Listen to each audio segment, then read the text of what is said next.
वो बस फेंक रहा है, उसके इरादे ठीक नहीं। मुसीबत का वक्त वो आसानी से हाथ नहीं आता। इस तरह की बातों को आप इंग्लिश में कैसे कह सकते हैं? इस वीडियो को अगर आप एंड तक देखेंगे तो आप सीखेंगे कुछ बहुत ही यूजफुल इडियम्स एंड फ्रेजेस जिनका यूज करके आप अपने इंग्लिश को और ज्यादा इंप्रेसिव बना सकते हैं। बहुत ज्यादा ऑब्जर्व करके मैं ये पता लगाता हूँ कि कौन से अच्छी इंग्लिश बोलने वाले लोग क्या क्या फ्रेजेस और इडियम्स यूज करते हैं। आप भी उनका यूज कर सकते हैं। I always keep trying to help you with that. वो जल्दी किसी के हाथ नहीं आता। ऐसा इंसान जो जल्दी किसी के हाथ नहीं आता, पकड़ में नहीं आता। इंग्लिश में आप एक वर्ड यूज कीजिए, he is quite elusive. He is quite elusive. When someone is elusive, it's not easy to get hold of him. It's not easy to catch him. It's not easy to find him out. He is elusive. He's quite elusive. He's been very elusive lately. मतलब कुछ time से, कुछ समय से वो हाथ ही नहीं आ रहा है, पता नहीं कहाँ है, वो मिल ही नहीं रहा। उसको हम ढूंढ रहे हैं, उसको पकड़ने की कोशिश कर रहे हैं, but he's been elusive. Why are you so elusive? आप इतने elusive क्यों हैं? मतलब हाथ क्यों नहीं आते जल्दी से? Stop being elusive, will you? छुपम छुपाई खेलना बंद करो, छुपना बंद करो, भागना बंद करो। Stop being elusive, will you? तुम जिससे चाहो उससे मिल सकते हो। इंग्लिश में आप इसे कैसे कहेंगे? आप कहिए You can meet whoever you want. You can meet whoever you want. Whoever का आप इस तरह से यूज कर सकते हैं। If you want to be grammatically correct, it should be whomever. But in spoken English, you'll most probably hear people saying whoever instead of whomever. You can meet whoever you want. You can meet whoever you want.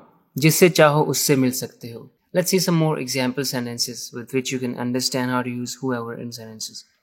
Whoever broke her heart should be ashamed of himself. जिसने भी उसका दिल तोड़ा है, उसे शर्म आनी चाहिए अपने आप पे.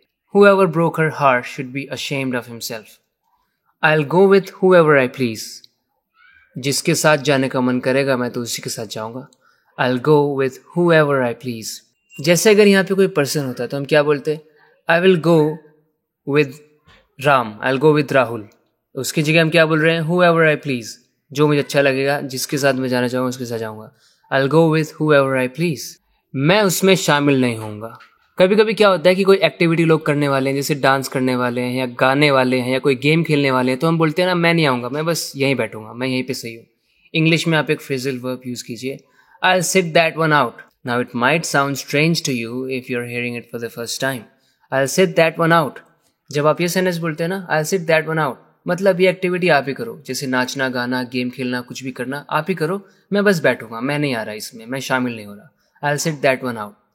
और एग्जाम्पल्स देखिए, I will sit out the dance. आप ही डांस करो, आप ही नाचो, मैं यहीं रहूंगा, मैं यहीं पे सही हूँ. I'll skip it. I won't do it. I will sit out the dance. I think I'll sit this one out. जैसे कोई बोल रहा है चलो लूडो खेलते हैं, आप ही खेल लो, मैं नहीं खेल रहा. I think I'll sit this one out. मैं इसमें शामिल नहीं होऊंगा. I'll sit this one out. You sit something out. It means you decide not to become a part of it. You want to just stay, you just want to stay away from it, you just want to sit down and relax. I think I'll sit this one out. जैसे हम बोल सकते हैं Please don't sit out the game. आप भी हमारे साथ game Khelo. Please don't sit out the game. Be a part of it. Please don't sit out the game. उसके इरादे मुझे ठीक नहीं लग रहे. We often have such a thought about people.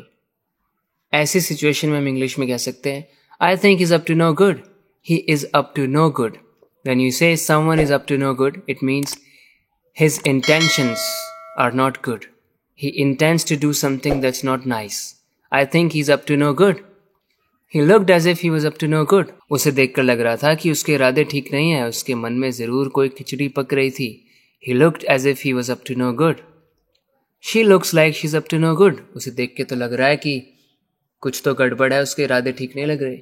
She looks like she's up to no good. They're probably up to no good. They're probably up to no good.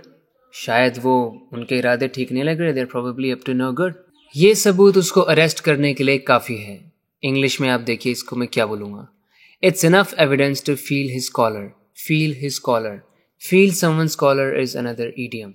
When you feel someone's collar, it means you arrest that person. It's enough evidence to feel his collar. When you feel someone's collar, it means you arrest them.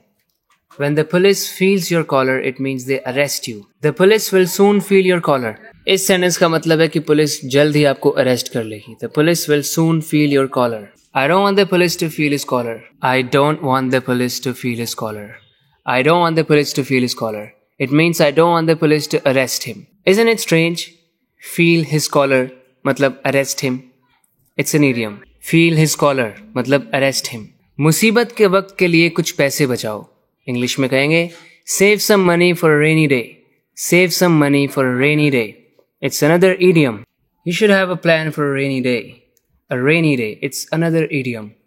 A rainy day मतलब मुसीबत का वक्त. You should have a plan for a rainy day. किसी rainy day के लिए आपके पास plan ज़रूर होना चाहिए. रेनी डे का मतलब यहाँ पर है कोई ऐसा दिन जब मुसीबत आ जाए, कोई प्रॉब्लम्स आ जाए, तो उस दिन के लिए कुछ प्लान होना चाहिए. You should have a plan for a rainy day. How will you handle a rainy day? हम किसी को बोल रहे हैं कि कैसे कोई मुसीबत का वक्त आएगा किसी दिन तो क्या करोगे. How will you handle a rainy day? Let me tell you, it has nothing to do with the rain. It's just an idiom. वो बस फेंक रहा है.